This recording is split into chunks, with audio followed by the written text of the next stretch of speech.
qui est très intéressant dans ce conflit, c'est que vous avez deux personnes, Poutine et Zelensky, face à face, et derrière, vous n'avez aucun modéré, dans un camp comme dans l'autre. Vous avez toujours des gens qui vont venir leur rappeler qu'ils ne font pas assez de choses. Combien de fois ai-je entendu, quand je couvrais ce conflit sur le terrain, des types dire mais Poutine est trop modéré. Mm. J'ai même entendu un soldat me dire un jour Staline nous manque.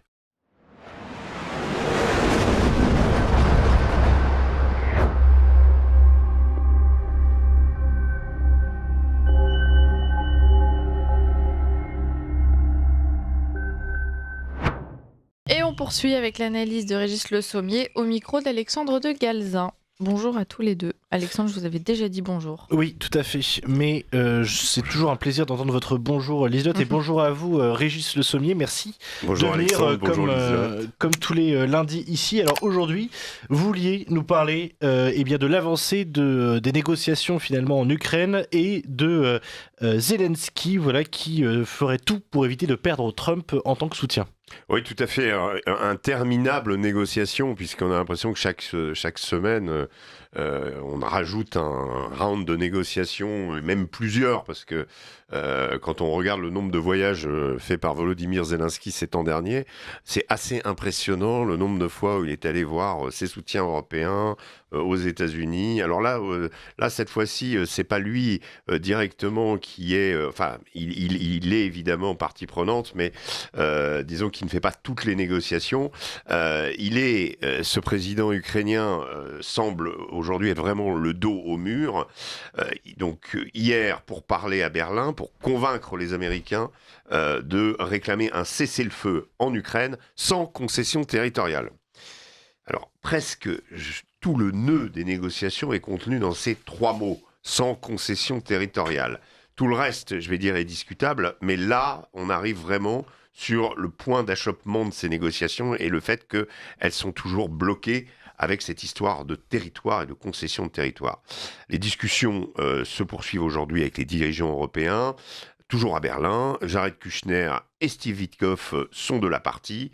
Premier point, plus important, Ukrainiens et Européens défendent avec acharnement le principe d'un cessez-le-feu avec gel du front sur les positions actuelles. C'est-à-dire sans l'intégralité du Donbass, que l'intégralité du Donbass ne soit cédée aux Russes qui le réclament, ce que les Américains leur avaient proposé dans diverses versions de leur plan de paix. Alors, en échange, l'armée russe se retirerait des parties occupées des régions de Soumy, Kharkov, Dniepro, mais se maintiendrait à Kherson et à Zaporizhzhia, dont Moscou revendique l'annexion, mais il semble que sur ces deux oblasts où l'Ukraine maintient une présence territoriale, eh bien les Russes seraient d'accord justement pour figer le front à cet endroit-là. Un texte a été donc soumis à Moscou déjà par Steve Witkoff ce week-end. L'Ukraine est particulièrement sous pression en ce moment parce que, évidemment, sa présidence est affaiblie par le scandale de corruption, l'armée est en recul et la population soumise en plein hiver à des coupures de courant causées évidemment par les frappes russes. Alors, le principe de ces négociations, c'est que l'Ukraine, comme je vous l'avais annoncé en intro, veut à tout prix garder Trump de son côté. Alors, ça explique beaucoup de choses aujourd'hui. En partie, l'acharnement que met son armée à conserver des emprises à Pokrovsk et la contre-offensive, alors il faut le dire, couronnée d'un certain succès qu'ils ont mené à Kupiansk, dégageant le centre-ville et maintenant les Russes au nord de la ville. Les Ukrainiens mettent en avant aussi la résistance de Mirnograd, vous savez, cette ville complètement dont la garnison est totalement encerclée. Ils tentent de la présenter comme un Cameroun ukrainien, soit le combat d'une garnison qui se bat pour l'honneur. Donc pour Zelensky comme pour Syrski, son chef d'état-major, tout est bon pour plaire à Trump, pour le persuader que la résistance ukrainienne vaut le coup et surtout pour l'empêcher de céder aux demandes maximalistes des Russes, dont on sent à chaque fois que Trump est prêt à le faire. Alors, il faut rajouter à cette demande de gel du front le souhait du président ukrainien, évidemment, d'obtenir en contrepartie des garanties de sécurité suffisantes pour dissuader les Russes de recommencer le conflit. Comme un mécanisme de réaction à une menace sur l'Ukraine de même nature de celui qu'on appelle le fameux article 5 de l'OTAN. Évidemment, le mot OTAN ne doit pas être prononcé. Ce mécanisme obligerait néanmoins l'ensemble des alliés, américains en premier, à réagir militairement si la Russie réattaquait. Alors, sans que ce soit une garantie de sécurité, il y a également, dans le plan américain qui est discuté, la promesse d'adhésion de l'Ukraine à l'Europe à l'horizon 2027, qui semble faire partie de ce plan. Autant dire que pour eux, pour les Américains, ça ne mange pas de pain de rajouter ça. Pour les Russes non plus, finalement, qui ont dit depuis longtemps qu'ils n'étaient pas opposés à cette adhésion. En revanche, allez demander à nos agriculteurs en ce moment ce qu'ils pensent des poulets ukrainiens et vous serez bien reçus, je le pense. Néanmoins, dès dimanche, l'Ukraine a fait une annonce qui peut être considérée comme un compromis, qu'elle refuserait d'adhérer, qu'elle ne renoncerait à vouloir adhérer à l'OTAN. Ce volet des négociations était de toute façon impératif pour les voir avancer quelque peu, mais peut-être que l'obstacle aujourd'hui est levé. L'extension de l'OTAN à l'Est étant pour les Russes la raison première de leur entrée en guerre en février 2022, c'est un compromis de notre part, a signifié Volodymyr Zelensky, manière pour lui de signifier que son pays fait, lui, des compromis et les Russes très peu. Alors les Européens maintenant, revenons sur eux. Maintenant, ils sont très sur la touche par une Maison-Blanche très critique de ses alliés du vieux continent, mais on sent qu'ils veulent à tout prix peser sur les pourparlers, arguant de nouveaux éléments, mais de la sécurité européenne en jeu et du fait que la Russie est une menace continentale. D'où peut-être la multiplication ces derniers temps des discours martiaux, comme celui de la semaine dernière de Mark Rutte. C'est l'ancien Premier ministre des Pays-Bas, mais il est secrétaire de l'OTAN, et qui nous a dit que nous devions nous préparer à vivre une guerre comparable à celle qu'ont vécue nos grands-parents et nos arrière-grands-parents. D'où également en France ces appels incessants de l'Élysée, du gouvernement, sur la menace russe accrue. Il est vrai que les Européens sentent le vent tourner. Zelensky l'a senti, lui, depuis un petit moment, mais on a presque l'impression que les dirigeants européens sont restés longtemps sur leur petit nuage, oubliant au passage la manière dont ils avaient traité Trump avant son élection. Lui, hélas pour eux, ne l'a pas oublié. Le discours de J.D. Vance à la convention de Munich, à la conférence de Munich, on s'en souvient, et la publication la semaine dernière de la stratégie de sécurité nationale donne une idée très précise et claire de ce que pensent de nous les Américains. Comme le résumait sur l'antenne d'Omerta le colonel Père de Jong, expert militaire, Trump nous voit comme des bons à rien gangrénés par des islamistes. Côté russe, ces discussions laissent songeur. Yuri Utchakov, vous savez, le fameux principal conseiller de Poutine pour l'international, déclarait samedi que son camp avait de fortes objections sur la vision européenne et ukrainienne du plan de paix. Encore une fois, la prise de la ville fortifiée de Siversk et la conquête rapide de Goulaïpol ainsi que les avancées vers Zaporijia continuent à faire que les Russes sont persuadés qu'ils peuvent obtenir la reddition de l'Ukraine, voire sa capitulation, et qu'ils auront, in fine, ce Donbass qu'ils réclament dans son intégralité. Ne jamais oublier que dans toute négociation, c'est d'abord le champ de bataille et le sort des armes qui décident. Merci beaucoup pour cet édito Régis Le Sommier, pour cette analyse. Je voudrais d'abord revenir très rapidement sur un petit point qu'on fait un peu toutes les semaines avec vous, c'est le point sur le front. Alors vous parliez justement à l'instant des avancées sur le front. En une minute, on a effectivement entendu parler de cette contre-attaque de Kupiansk menée par l'armée ukrainienne, mais apparemment elle serait contrebalancée par d'autres attaques russes qui auraient également du succès sur d'autres lignes du front. Alors c'est l'illustration, effectivement, cette résistance à Kupiansk, elle est intéressante, mais elle est extrêmement politique, comme je le disais. Il s'agit de dire à Trump, vous regardez, et aux alliés, on en a encore sous le pied et on va résister et on va continuer. Seulement, à chaque fois que l'Ukraine, en manque d'hommes aujourd'hui, déploie ce type d'opération, eh bien, ça se fait au détriment d'autres points du front, où là, elle est obligée d'affaiblir son dispositif, ce dont les Russes profitent quasiment systématiquement. C'était déjà le cas quand il y a eu la percée en août dernier à Dobropila, où l'Ukraine en catastrophe a ramené, les Russes ayant avancé de 20 km en un jour, ayant ramené des éléments de leur meilleure brigade, la 82e, la 86e, la 12e brigade d'Azov également était de la partie. Bref, on ramène des bonnes troupes pour colmater les brèches, et là, c'est vraiment ce qui est en train de se passer.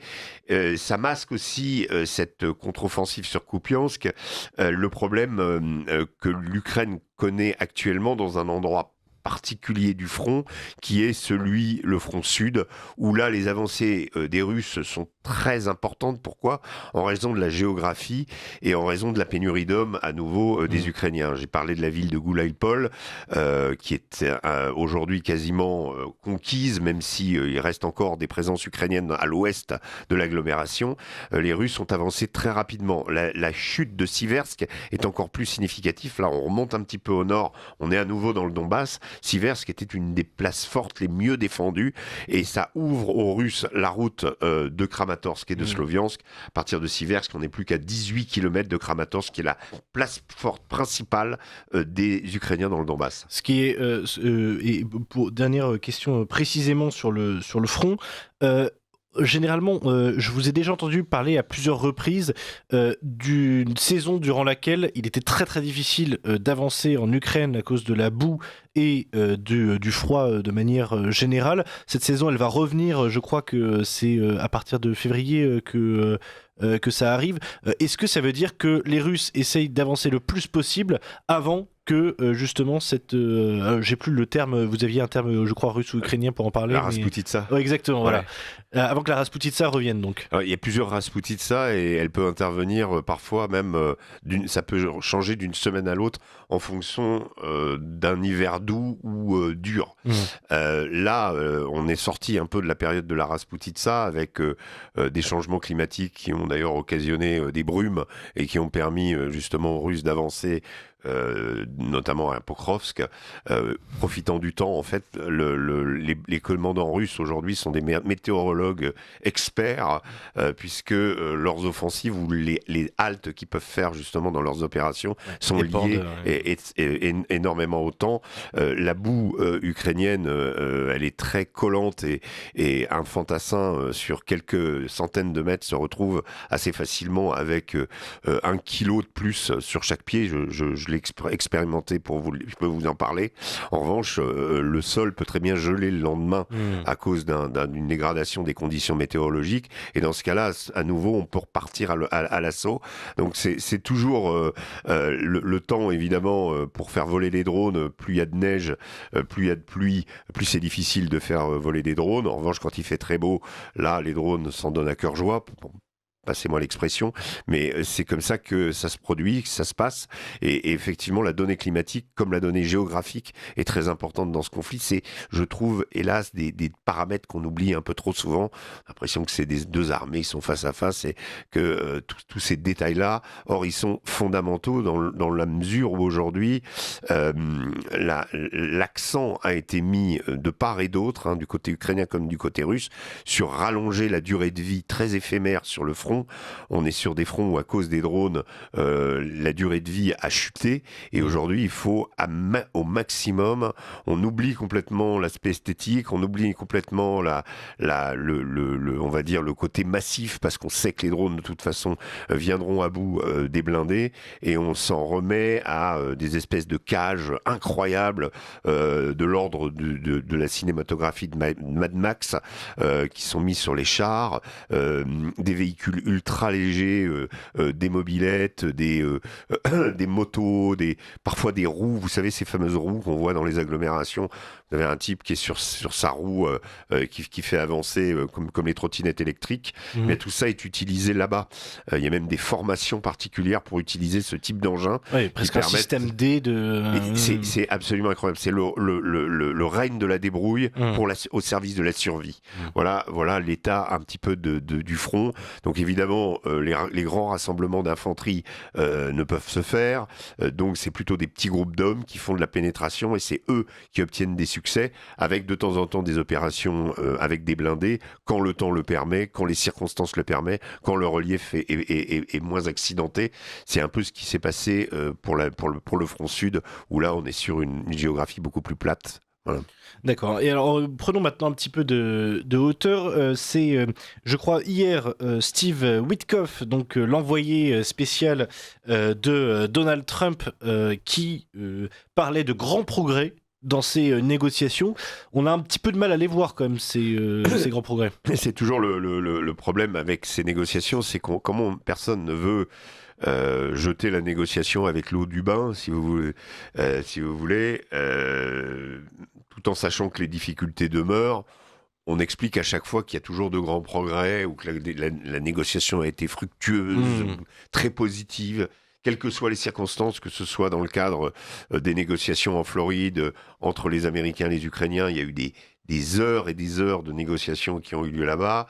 Berlin, on réitère le même processus où on explique que on a avancé.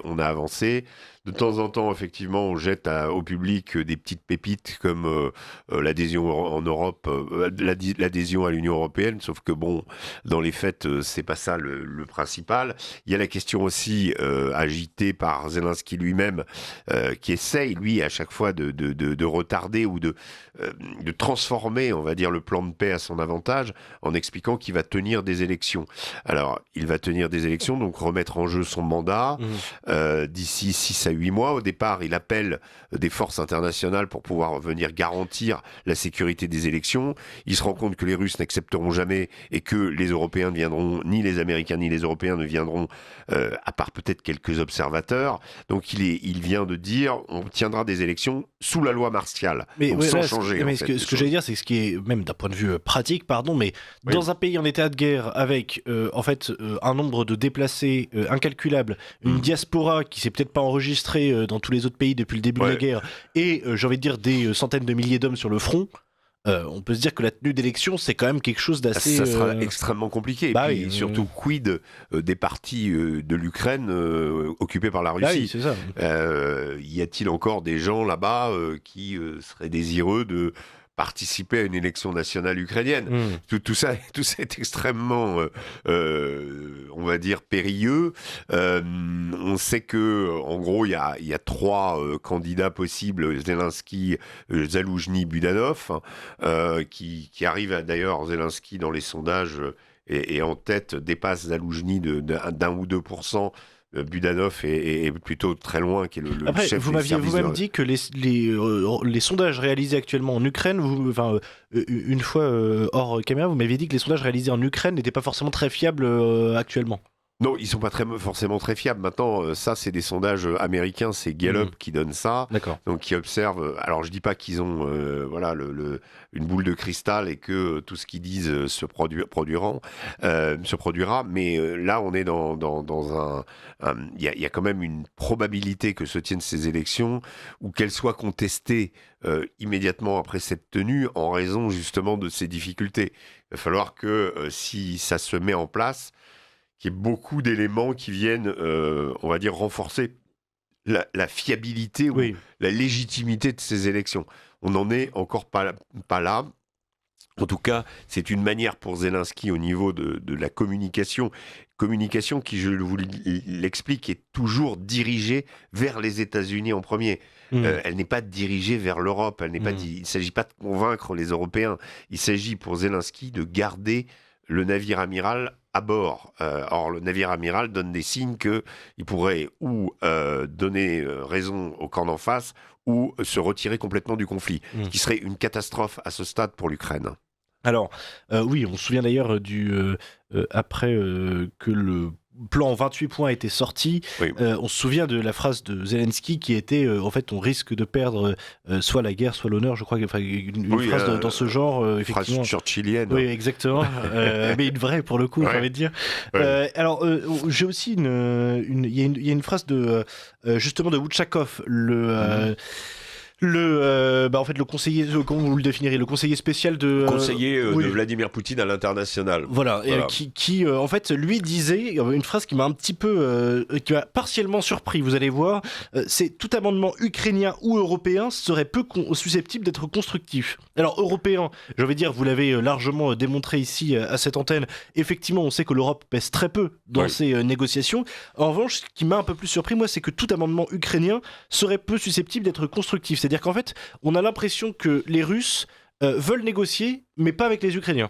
Mais les Russes savent que les Ukrainiens vont négocier d'une façon qui ne sera pas, évidemment, conforme à leurs attentes. Ils savent que le On sacrifice... pourrait dire que c'est la même chose par exemple, pour les tout à Ukrainiens fait. vis-à-vis des Russes. Tout à fait. Zelensky d'ailleurs a dit hier, je sais que ça ne va pas plaire aux Russes. Et il parlait du gel du front. Parce qu'il sait très bien que les Russes réclament le Donbass. Ce dont les Américains sont persuadés, ce que les Américains finalement sont tentés de leur concéder, étant persuadés eux-mêmes que de toute façon, militairement, un jour ou l'autre, les Russes récupéreront le Donbass. Donc ça, c'est la vision pragmatique, on va dire, de Trump, mais elle ne satisfait pas la vision plus idéologique des Européens et comment on va dire, la position de Zelensky, qui sait que s'il fait une concession territoriale, il risque de s'affranchir une partie de sa population, il risque de se créer des ennemis en interne, parce que vous avez beaucoup de jusqu'au-boutisme. Vous savez, c'est un peu ce qui est très intéressant dans ce conflit, c'est que vous avez deux personnes, Poutine et Zelensky, face à face, et derrière, vous n'avez aucun modéré dans un camp comme dans l'autre. Vous avez toujours des gens qui vont venir leur rappeler qu'ils ne font pas assez de choses. Combien de fois ai-je entendu, quand je couvrais ce conflit sur le terrain, des types dire mais Poutine est trop modéré. J'ai même entendu un soldat me dire un jour Staline nous manque. Vous voyez ? Mais on peut même, j'ai envie de dire, les auditeurs ont qu'à regarder les déclarations, notamment sur X, de Dmitri Medvedev, qui pour le coup, lui, alors j'ai envie de dire, ça a l'air assez, c'est quand même très très très poussé ce que dit Medvedev, c'est très violent quand même, mais on sait qu'il existe la même chose du côté ukrainien. En fait, finalement, même Volodymyr Zelensky, c'est pas forcément un jusqu'au boutiste absolu, et on a l'impression qu'il a perdu un petit peu on va dire, de l'idéalisme qu'il avait à l'origine, qui consistait à effectivement vouloir remporter, on va dire, cette guerre. On a l'impression qu'il est résigné au fait qu'il ne remportera pas la guerre, lui-même en semble convaincu.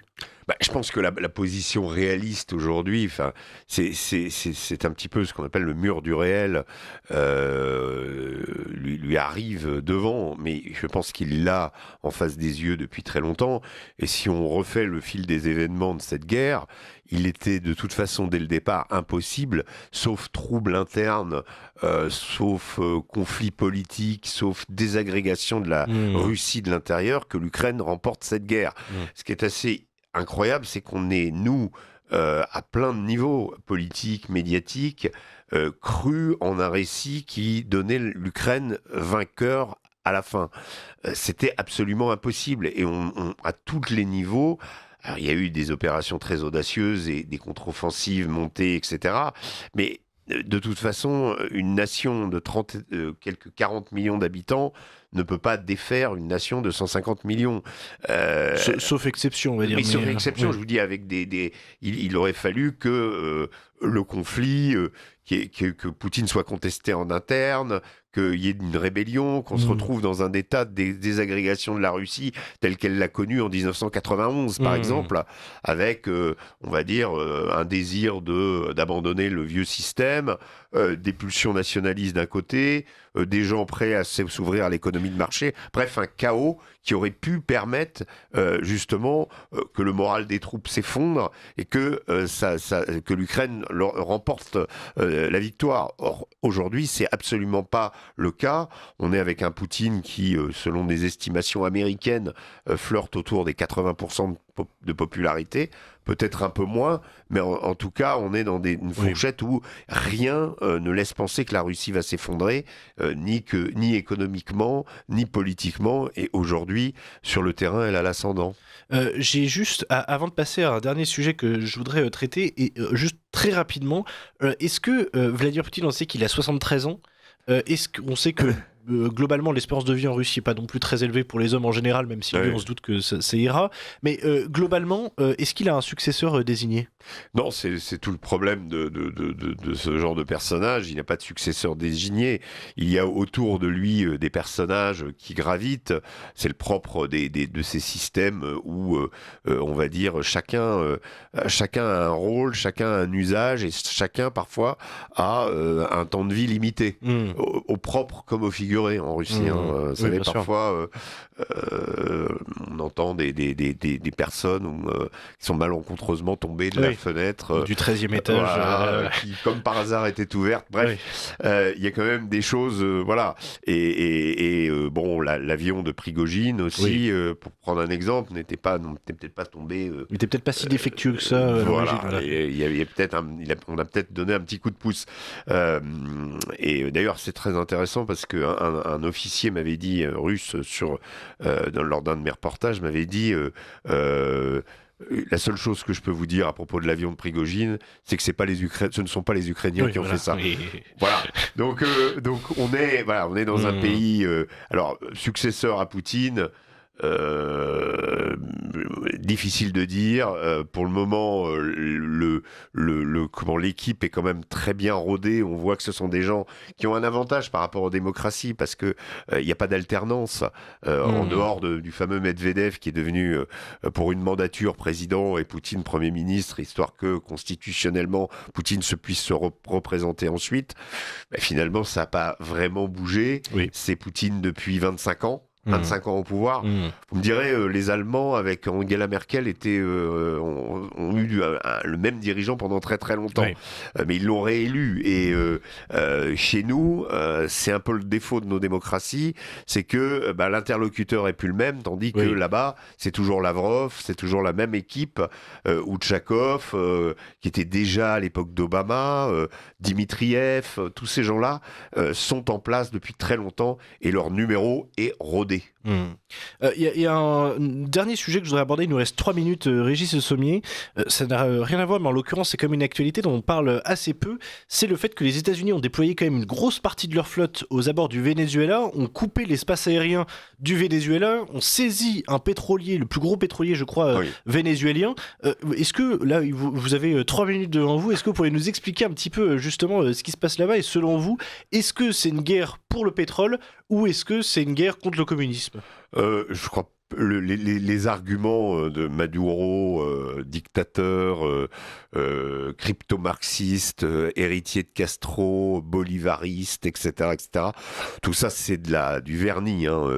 On sait bien. Alors, en revanche, si on veut reprendre l'histoire, c'est vraiment le retour de la doctrine Monroe dans toute sa splendeur. C'est-à-dire que l'Amérique reprend pied ou tente de reprendre pied par tous les moyens en Amérique du Sud, qui est son précaré, en sachant qu'elle y rencontre quand même quelques difficultés avec Lula au pouvoir qui bat Bolsonaro. Bolsonaro était dans le camp de Trump, donc Trump a Milei dans son camp. Là maintenant, Caste nouveau, on va dire trumpien, on va dire. Donc le sud de l'Amérique du Sud, ça va.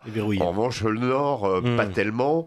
Et le Venezuela est la grosse épine dans le pied et l'objet des convoitises américaines en raison essentiellement de la manne pétrolière et des réserves qui s'y trouvent. Je crois que les réserves vénézuéliennes sont estimées à un quart des réserves mondiales de pétrole. Un pétrole en plus facile à extraire que le gaz de schiste américain.